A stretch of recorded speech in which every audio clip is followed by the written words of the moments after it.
Pay up, or you won't see your grandchildren anymore. My son-in-law said it like he was ordering coffee. Cold, casual. My daughter, my own flesh and blood, just watched. They thought I was a lonely old man, easily broken. They were about to learn this old history teacher knew how to fight a war. If this story finds you, subscribe and let me know where you're watching from.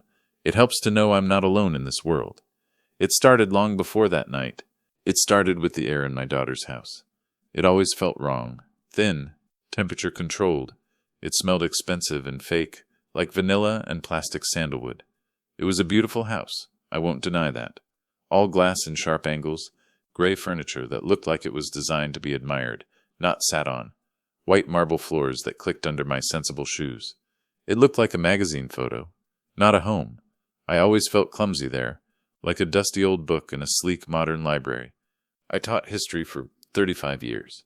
I'm comfortable with clutter, with the smell of chalk and old paper.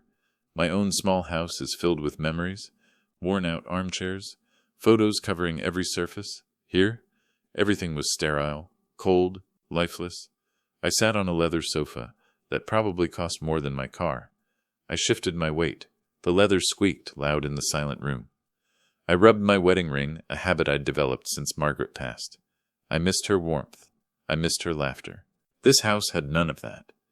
I was waiting. I always seemed to be waiting here. Waiting for dinner. Waiting for a real conversation. Waiting for something that never came. "Grandpa, look!" Ethan, my 7-year-old grandson, ran up to me. His face was bright, open. A sudden burst of sunlight in the gray room. He was holding a complex Lego structure. A spaceship. Behind him toddled Lily, 4 years old. She clutched a stuffed rabbit named Barnaby with fierce devotion. "Wow, buddy, that's incredible," I said. My heart swelled. A familiar aching warmth spread through my chest. I pulled Lily onto my lap.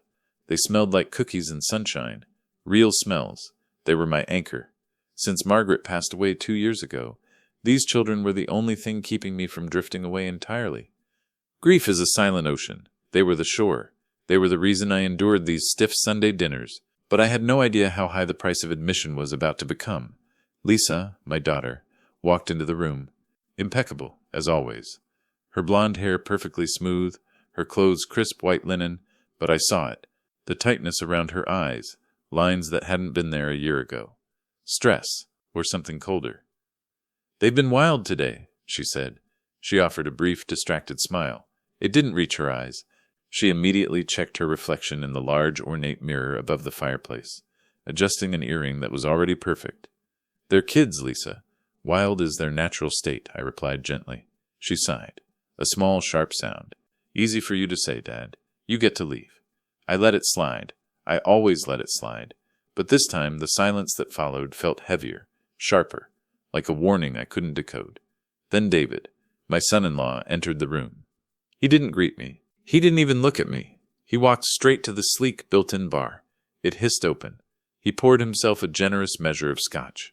It was barely 5 p.m. David was in finance. Wealth management, he called it. He wore suits that fit him like a second skin.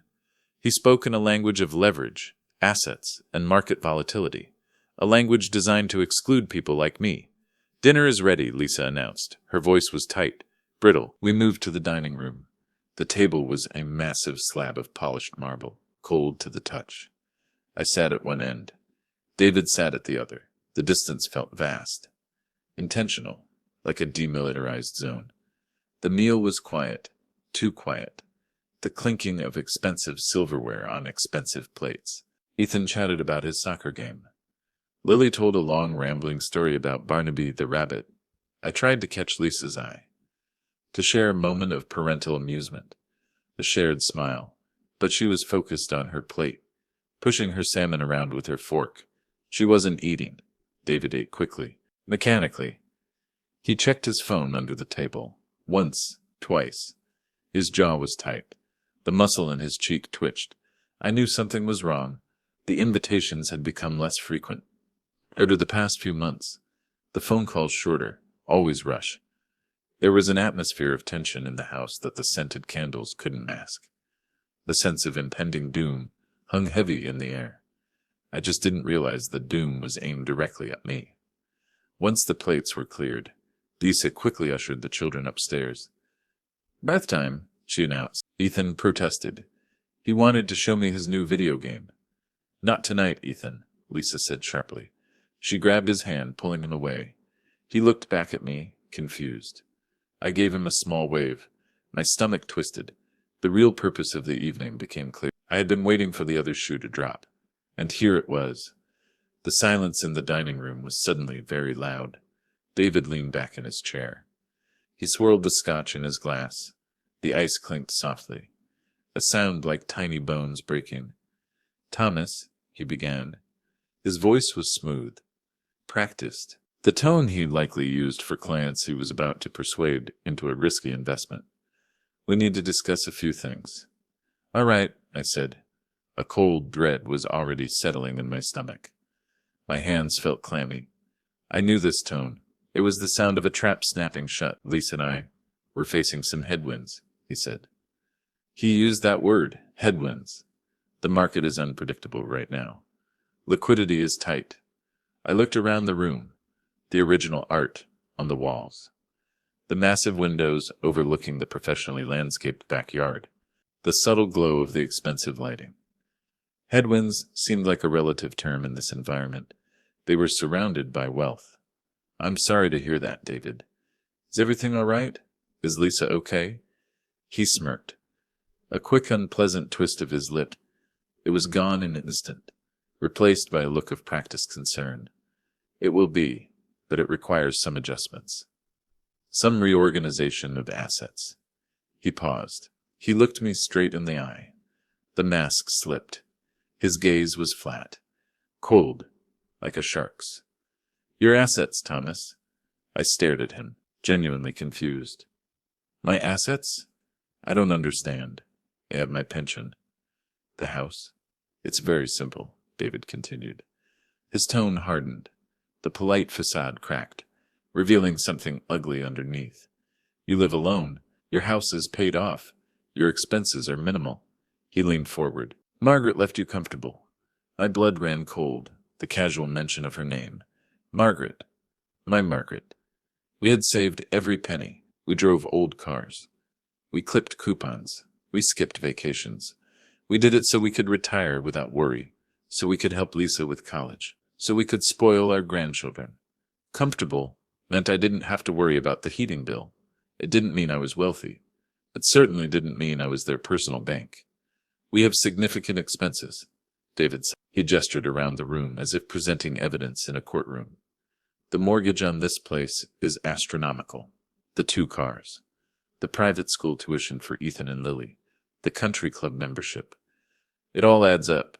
He paused, letting the list of their extravagance hang in the air. "And frankly, Thomas, you benefit from our efforts." "Benefit?" I asked. The word tasted bitter on my tongue. How could he say that? How did I benefit from their country club? "The grandchildren," he said flatly. "You enjoy spending time with them. We provide that access. We facilitate that relationship." He steepled his fingers. It's time that contribution was recognized financially. I felt the room tilt. The air, already thin, seemed to vanish entirely. He was talking about my own flesh and blood, as if they were a subscription service, a premium feature I had to pay for. "David, they are my grandchildren. Not a commodity." My voice shook. I couldn't hide the tremor. He leaned forward again. The smoothness was gone, replaced by something sharp and cruel. "We need financial support. Consistent, reliable support. And we need it now. We are struggling to maintain this lifestyle, Thomas, and we won't let it slip away." He paused, letting the silence hang heavy in the air, a suffocating blanket of expectation. Then he delivered the blow, aiming straight for the heart, knowing exactly where I was most vulnerable. He knew they were my only weakness. "Pay up, or you won't see your grandchildren anymore." The words hit me with physical force, stealing the breath from my lungs. I felt dizzy, nauseous. The world seemed to retreat, narrowing down to the smug, cruel expression on David's face. I looked past him, expecting Lisa to rush in, to apologize, to tell me this was a terrible joke, a understanding that her husband had had too much scotch. but she was standing in the doorway, her arms crossed, her face pale. She had heard everything, and she wasn't rushing in to stop him. "Lisa?" My voice was a choked whisper, a plea, a prayer. "Tell me this isn't happening." She walked slowly to the table. Her heels clicked on the marble. Click, click, click, like a clock ticking down. Her eyes fixed on the surface of the table. She wouldn't look at me. "He's right, Dad," she said. Her voice trembled slightly, but it was resolute. "Hard. We're drowning. We need help. And you're the only one who can provide it. Drowning. In this pallet. You're going to keep my grandchildren from me? Lisa, they are my life. You know that. Since Margaret died." I couldn't finish the sentence. The grief was too raw, too sharp. "There are children," David interjected coldly. His voice was ice. "We decide who they see, and frankly, we can't afford the emotional bandwidth to manage your visits unless we get something in return." He checked his watch. "It's a simple transaction, Thomas." "Business. A transaction." My heart shattered. "How much?" The question tasted like ash in my mouth. I felt dirty just asking it. I felt shame. Deep, profound shame. Lisa finally looked up. There were tears in her eyes, but beneath them, a hardness I'd never seen before. A reflection of David, a stranger, wearing my daughter's face. "We need $1,500, she whispered. David corrected her, sharp and quick. $1,500 a month. That will be enough. For now. $1,500 a month. That was nearly half of my teacher's pension. It was the money I lived on. It was the money I was meticulously saving for Ethan and Lily's college fund, an investment in their future that their parents seemed incapable of making. They were asking me to choose my financial stability or my grandchildren. They were asking me to fund their extravagant lifestyle while I slipped quietly into poverty, to subsidize their greed. The betrayal was so profound, so immense, it paralyzed me. I looked at my daughter, the little girl who used to sit in my lap while I graded papers, who I taught to ride a bike, whose tears I wiped away when she scraped her knee. She was gone. In her place was this cold stranger, willing to barter her children for cash, willing to sell her soul for a marble floor. I couldn't speak. There were no words for this kind of pain, this kind of destruction. I pushed my chair back slowly. The sound of the metal legs scraping against the marble floor seemed deafeningly loud. A scream in the silence. I stood up. My legs trembled beneath me. I looked at David. He was watching me with an expression of smug satisfaction. He thought he had won. Then I looked at Lisa. She quickly dropped her gaze again. Shame and greed warring on her face. Greed was winning. I nodded silently. It wasn't an agreement. It was an acknowledgement. "I see you. I see who you truly are."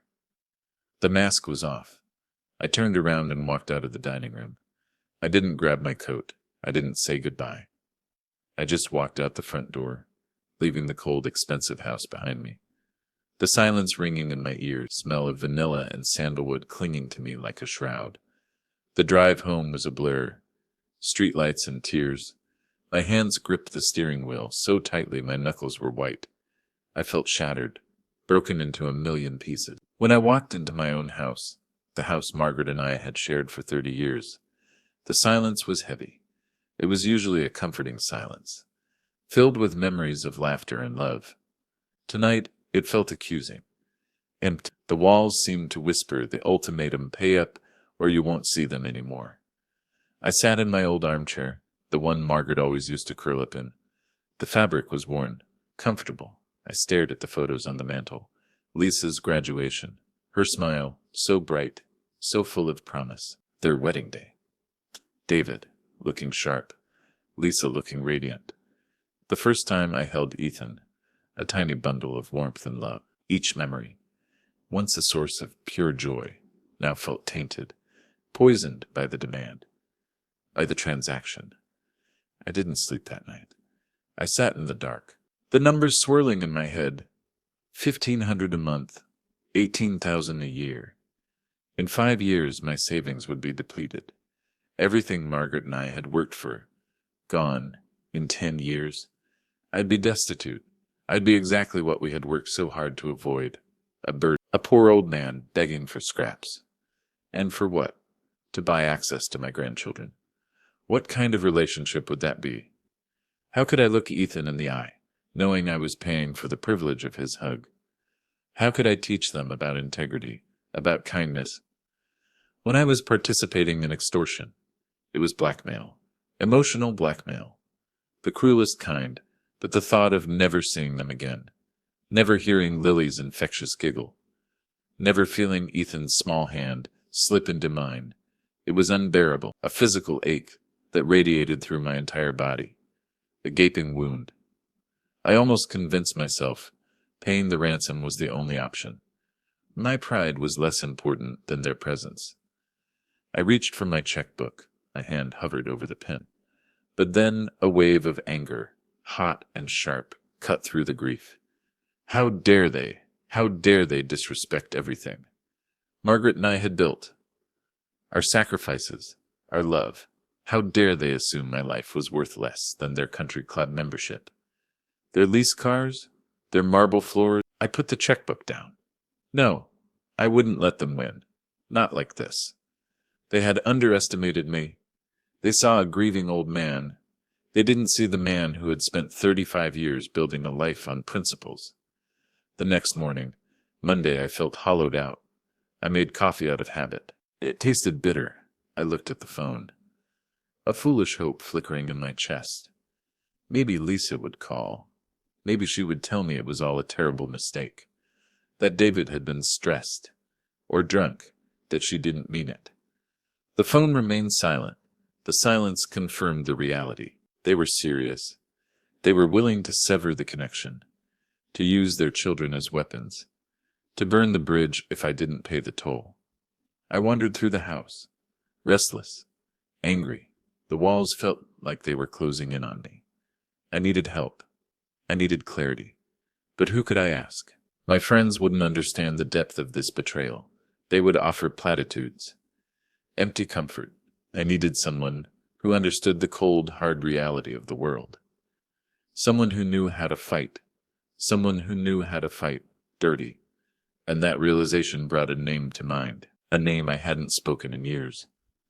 Michael. My brother. Michael and I hadn't spoken in nearly a decade. The rift between us was deep, carved by old resentments and unoxen words after our mother passed away. The inheritance. The funeral arrangements. The usual family ugliness. I thought he was greedy. He thought I was self-righteous. We were oil and water. We were both probably right. Michael was a lawyer. A successful corporate attorney in the city. He lived in a world even more ruthless than David's. A world of contracts and loopholes. He was the last person I wanted to ask for help. But he was also the only person who might be able to help.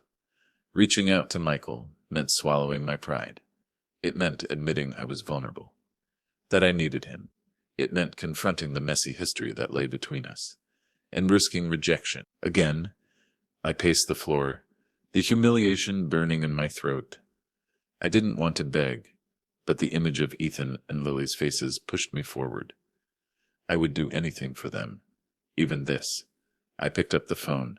I dialed his office number. My hands were shaking. My heart pounded in my chest. A receptionist answered, her voice crisp and professional. Sullivan and Associates. How may I direct your call? I'm calling for Michael Sullivan. This is his brother, Thomas. There was a long pause. The silence stretched. I almost hung up. I thought she was going to tell me he was unavailable, that he didn't want to speak to me. Then a familiar voice, deeper and rougher than I remembered, came on the line. Thomas? Thomas? Is that really you? Michael, it's me, I said. My voice trembled. I hated how weak I sounded. I need your help. I really need your help. We met at a small, greasy spoon diner, halfway between my house and his downtown office. It was a neutral territory. Michael looked older, tired. His hair was graying at the temples. His suit was expensive, but rumpled, as if he had slept in it. He looked at me with a mixture of suspicion and curiosity. His eyes were sharp. Assessing. You look like hell, Thomas, he said. sliding into the booth opposite me. No pleasantries, no small talk, straight to the point. That was Michael. I feel like it, I admitted. The honesty felt good. A release.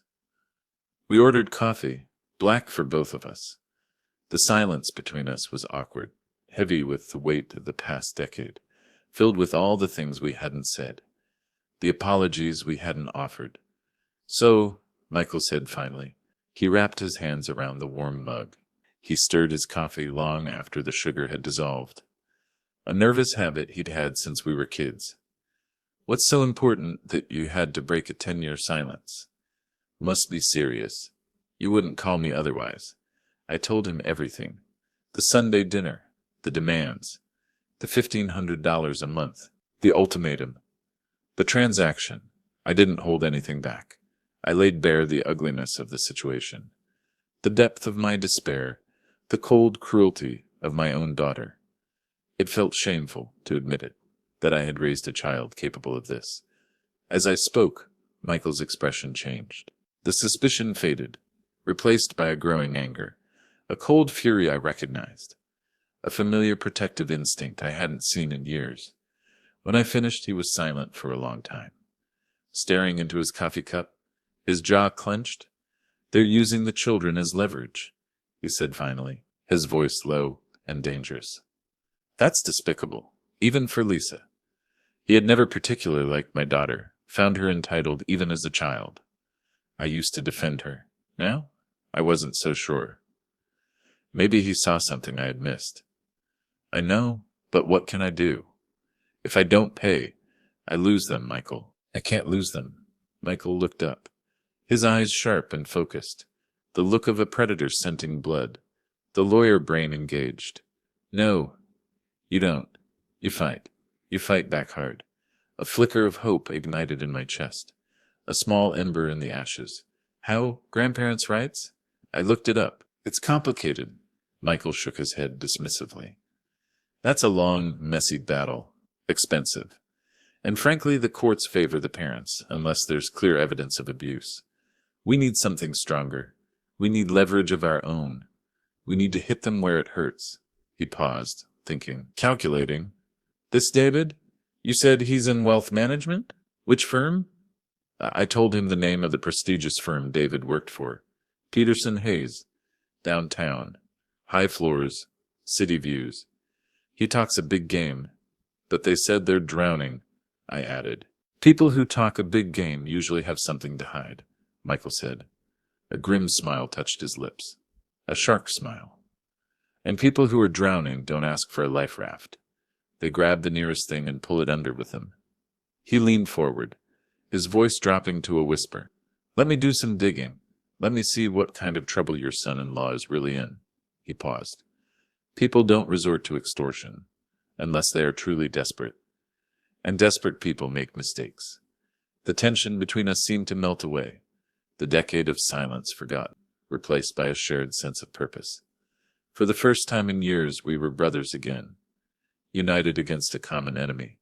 Thank you, Michael, I said, my voice thick with emotion, gratitude, relief.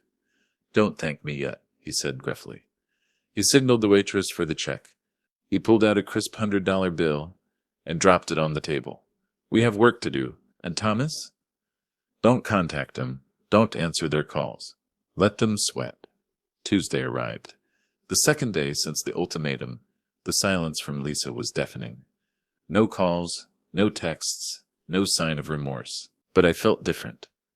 I wasn't just grieving anymore. I wasn't paralyzed by fear. I was waiting. I was preparing for battle. Michael had given me hope. He had given me a weapon. That afternoon, my phone buzzed. It was a text message from David.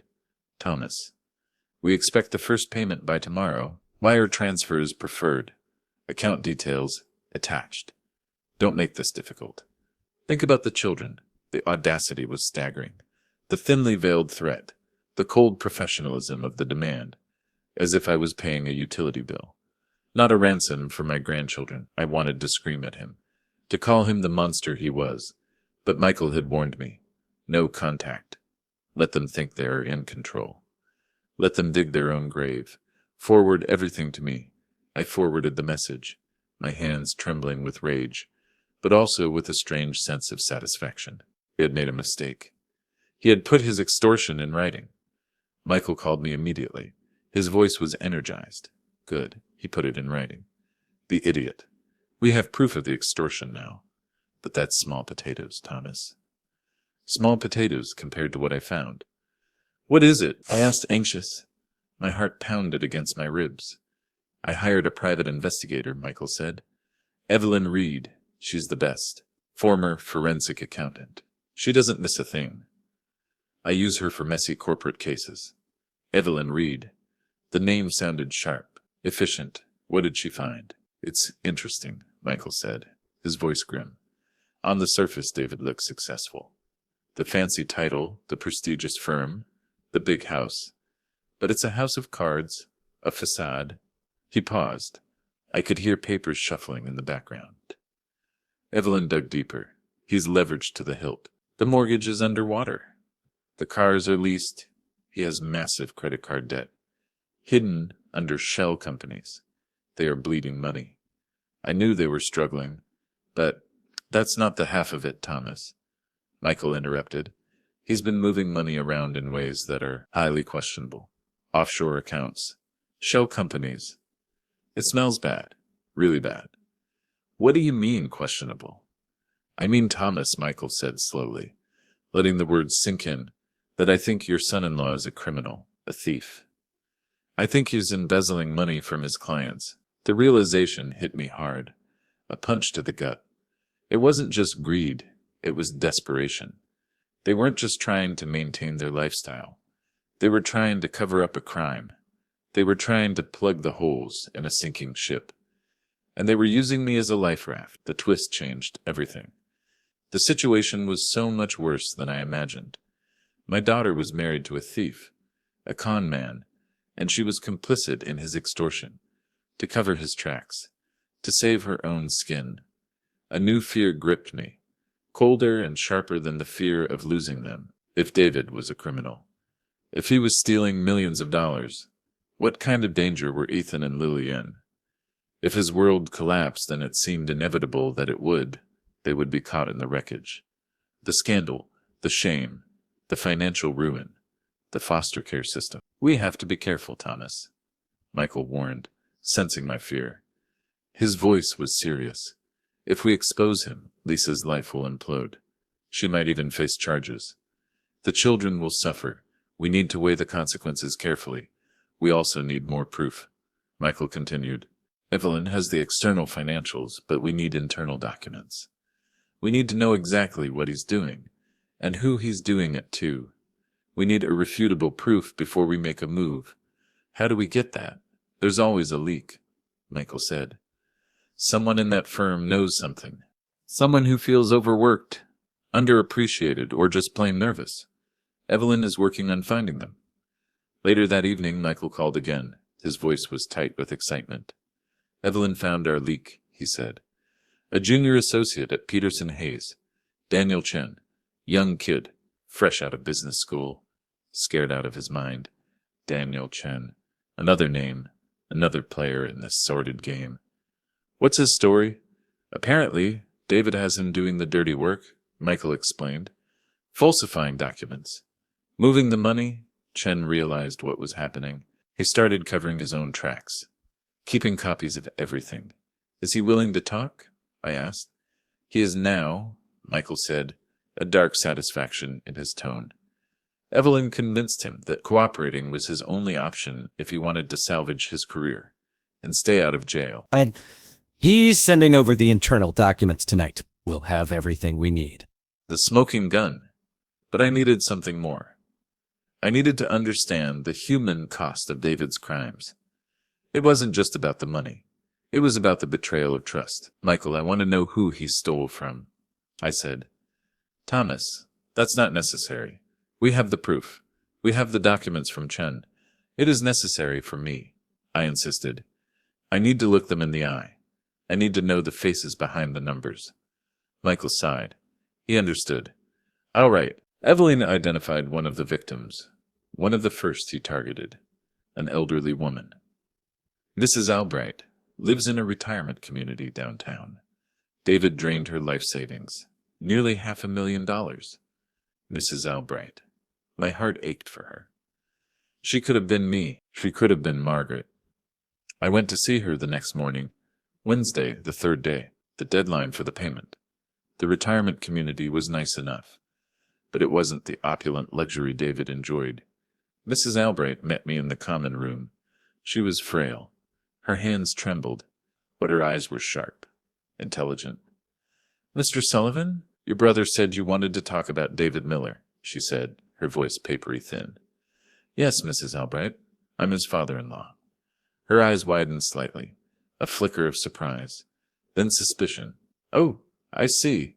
I told her the truth, gently, that we suspected David had stolen her money, that we were working to expose him, that we wanted to help her get her money back. Tears welled up in my eyes. The pain was still raw. "I trusted him," she whispered. "He was so charming, so professional. He said my investments were doing wonderfully. He sent me statements, beautiful statements."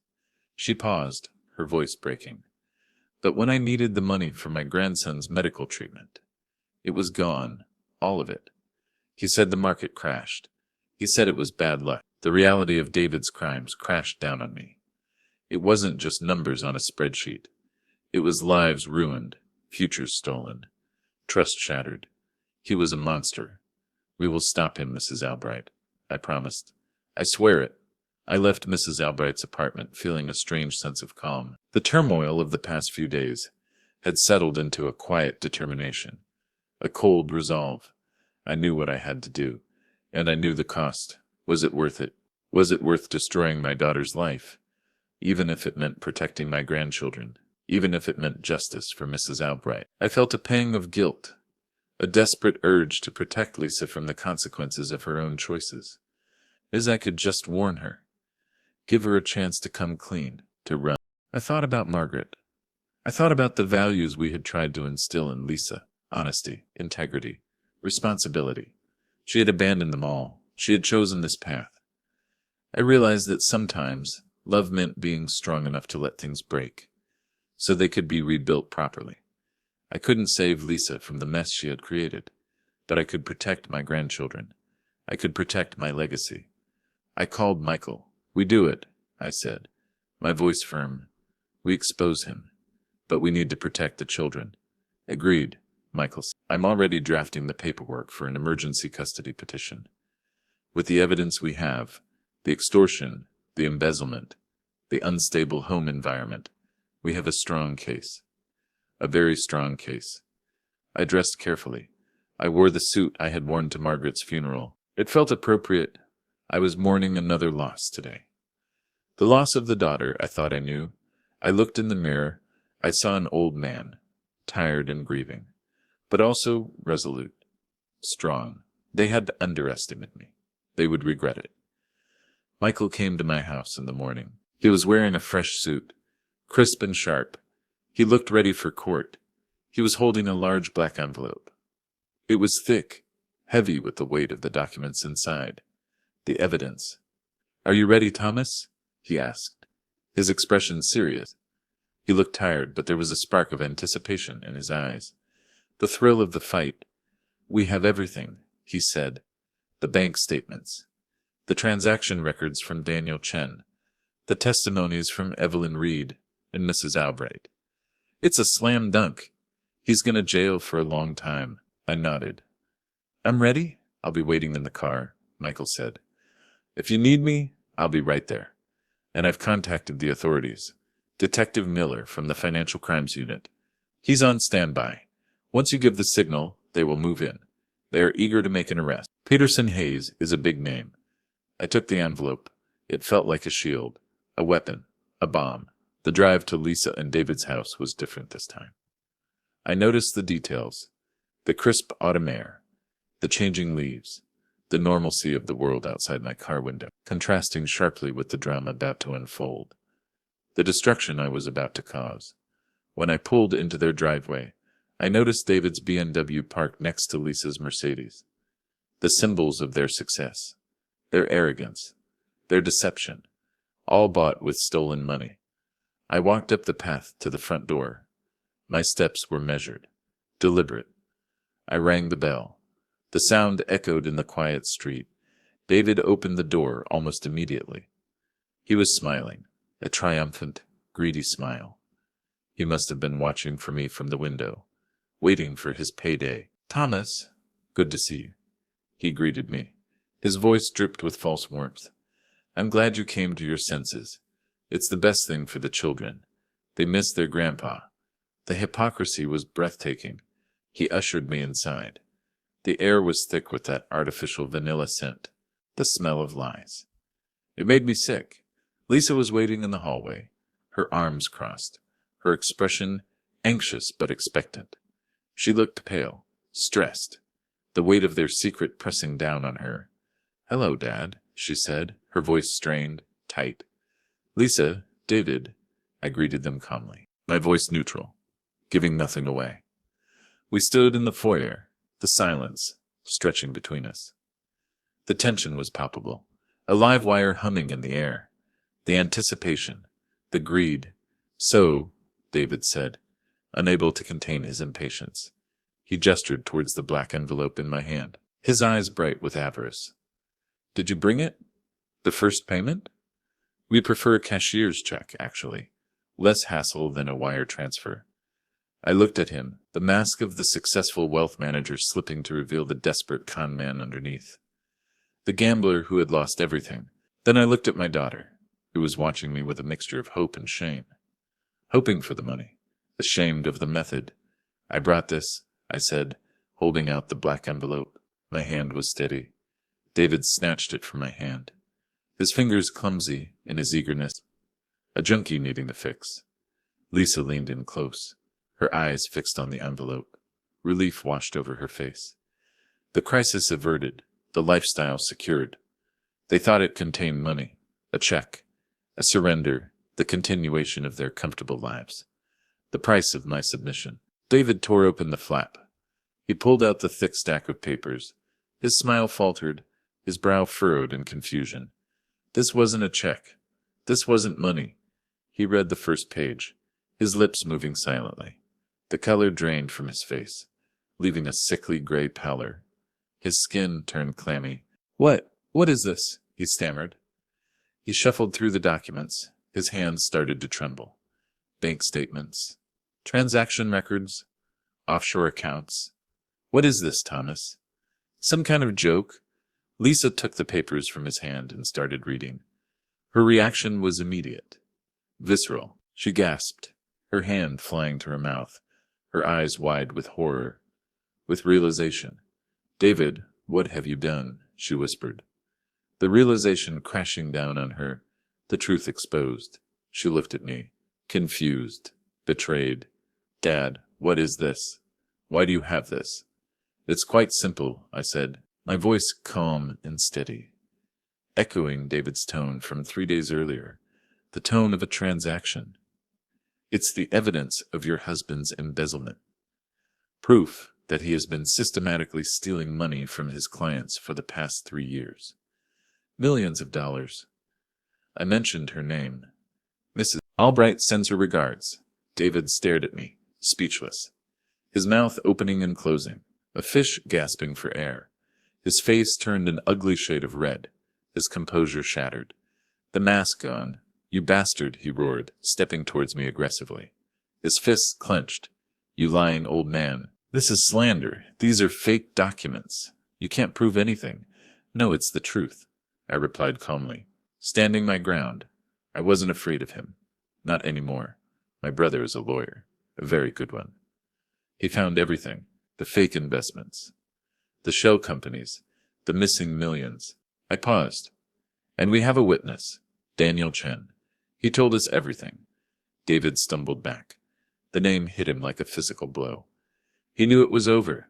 Your desperation to extort me was the final piece of the puzzle," I continued relentlessly. "It confirmed your guilt."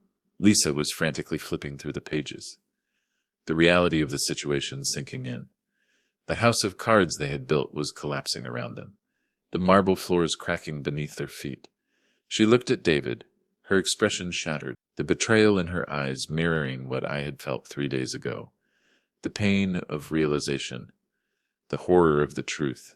"Is it true, David?"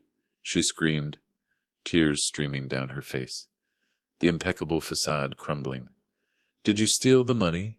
Is that why we're drowning? Is that why you needed my father's money?" David didn't answer. His silence was a confession, a guilty verdict. His eyes darted nervously around the room, looking for an escape. A cornered animal, trapped. "You told me the market was bad," Lisa cried, her voice hysterical. "You told me we were struggling. You lied to me. You lied to me for years. We do need the money," David insisted, though the fight was draining out of him.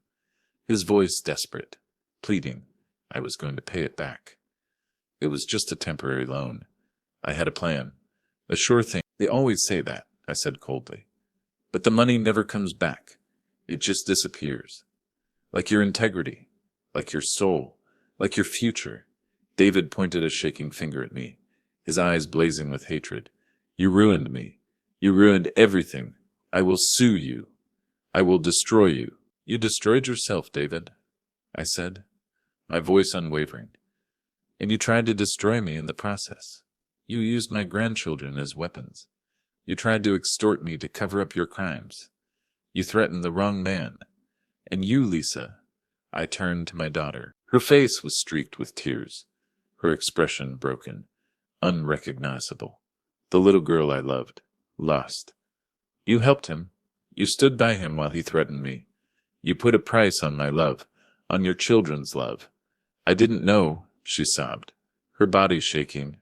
"I swear I didn't know about the stealing. I thought we were just struggling. I didn't know. But you knew about the extortion," I said, my voice hardening. "You knew it was wrong, and you did it anyway. You chose this lifestyle over your family. You chose money over me. You chose greed over love." I pointed to the last document in the pile, the one she hadn't read yet. "That is a formal notice," I said, my voice final. "It states that I have reported David's embezzlement to the authorities and his company. They are already aware of the situation. And it's an emergency petition for temporary custody of Ethan and Lily. I will not let them be caught in the fallout of your sordid mess. I will protect them from you." They were stunned into silence. The final blow landed. They had underestimated me. They had seen a lonely old man, desperate for connection, and they thought they could exploit that desperation, that weakness. They hadn't seen the strength beneath the surface, the resolve hardened by years of grief and love, the fierce protectiveness of a grandfather. "The authorities will be here soon," I said, my voice calm. I signaled my brother. "They are on their way. You should probably call a lawyer. Though I doubt anyone can save you now. The evidence is overwhelming." I turned and walked out the door, leaving them standing in the foyer, surrounded by the ruins of their greed. The black envelope lying on the marble floor like a tombstone, marking the death of their life. As I walked down the driveway, I saw Michael getting out of his car, his face grim, satisfied. At the same time, 2 police cars pulled up to the curb, lights flashing, silently, no sirens. A quiet arrest. But the shame would be loud. A tall man in a sharp suit stepped out of the laid car. "Detective Miller." Michael looked at me, questioning. "It's done," I said, my voice heavy with sorrow. With the weight of the victory, he nodded slowly, placing a comforting hand on my shoulder, a gesture of support, of brotherhood. "You did the right thing, Thomas. Let's go get the children." We walked back into the house with the police officers. The atmosphere had changed, the coldness replaced by chaos. David was arrested on the spot. He didn't resist. He looked broken, defeated. The arrogance gone, replaced by fear. Lisa was sobbing hysterically on the stairs, screaming at me, blaming me for everything, for ruining her life, for taking her children, for exposing the truth. "How could you do this to us?" she shrieked. "To your own daughter." I ignored her. Her words couldn't hurt me anymore. The betrayal had immunized me. I went upstairs to find Ethan and Lily. They were in their playroom, scared and confused by the noise and the strangers in the house. The shouting, the crying. "Grandpa," Ethan asked, his eyes wide with fear. Lily was hiding behind him, clutching Barnaby. "It's okay, buddy," I said, kneeling down, my heart aching for their innocence, for the trauma I was inflicting on them. But it was necessary to save them. "You and Lily are going to come to my house for a sleepover." A long sleepover. The fallout was swift and brutal. The news of the embezzlement scandal broke the next morning. It was a front-page story. David's face plastered everywhere. The wealthy manager who stole from his clients. The con man exposed. David's company, Peterson Hayes, pressed charges immediately. The assets were frozen. The big house, the fancy cars, the expensive lifestyle, it all disappeared overnight. Like a mirage, a dream built on lies. David went to jail. He pleaded guilty to multiple counts of fraud and embezzlement. He was sentenced to 15 years. Mrs. Albright got some of her money back, but the damage was done. Lisa was left alone, broken and bankrupt. She faced the consequences of her complicity, the shame, the public scrutiny. She lost the respect of her friends, her community, her family. She lost everything, and she lost custody of Ethan and Lily. The custody battle was difficult. Lisa fought dirty. She tried to paint me as a vindictive old man, incapable of caring for young children. But Michael was relentless. He presented the evidence of the extortion, the text messages, the instability of their home life, the looming shadow of David's crimes. Daniel Chen testified. Evelyn Reed presented the financials. The judge, a stern woman named Judge Vance, saw the truth. The court granted me temporary custody, which later became permanent. They came to live with me, in my small, cluttered house, filled with memories, with warmth, with love. It wasn't easy. They were confused, hurt, angry. They missed their mother, their home, the only life they had known, even if it was a lie. There were nightmares, tantrums, tears, a lot of tears. But slowly, day by day, we rebuilt. We established new routines. We baked cookies. We read history books. We built Lego spaceships. I provided them with the stability and security they desperately needed, the unconditional love they deserved. My house was filled with their laughter again, a sound that healed the wounds in my soul, a sound that brought life back into the empty rooms. Michael was there every step of the way. He handled the legal complexities, the media frenzy. He protected us. But more importantly, he was there as a brother. The rift between us healed. The silence of the past decade, replaced by long conversations. Shared meals, a bond forged in crisis. We were family again. We had found each other in the darkness.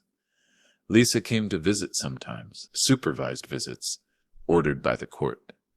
She looked different. The expensive clothes were gone, the polished facade shattered. She was working a minimum wage job, trying to put her life back together, piece by piece. The conversations were strained, filled with regret and unspoken pain. "I'm sorry, Dad," she would say, repeatedly. But the words felt empty, hollow. The trust was broken, perhaps irreparably. "I know you are, Lisa," I would reply. But sorry doesn't change what happened. Maybe one day she would earn back the right to be their mother, but the path to redemption was long and arduous, and she had to walk it alone. One evening, a year later, I was sitting in my armchair, watching Ethan and Lily playing on the rug. Michael was sitting opposite me, reading a newspaper, a comfortable silence between us. The house was quiet, peaceful, filled with the comforting aroma of stew simmering on the stove. I looked at the photo of Margaret on the mantel. Her smile seemed warmer, her eyes brighter. I had protected our egos. I had defended our values. I had kept my promise to her, to protect our family, even from itself. Ethan came running over and climbed onto my lap. He hugged me tightly, his small arms wrapped around my neck. "I love you, Grandpa," he whispered. Tears welled up in my eyes. Tears of sorrow for the daughter I had lost. Tears of gratitude for the family I had saved. "I love you too, Ethan," I said, holding him close, breathing in the scent of sunshine and cookies, the scent of hope. I looked at Michael. He was watching us with a gentle smile. A real smile. It had been a painful victory. A victory bought with heartbreak and betrayal. But as I sat there, surrounded by the warmth of love and the comfort of family, I knew that I had done the right thing. Love wasn't about money. It wasn't a transaction. It was about integrity, about sacrifice, about protection. And sometimes, the hardest choices are the ones that define us. Sometimes, a black envelope doesn't contain money. It contains the truth. And the truth, however painful, sets you free. Thanks for listening. Please rate this story in the comments. If you enjoyed it, don't forget to subscribe. Your support means a lot, because your time matters.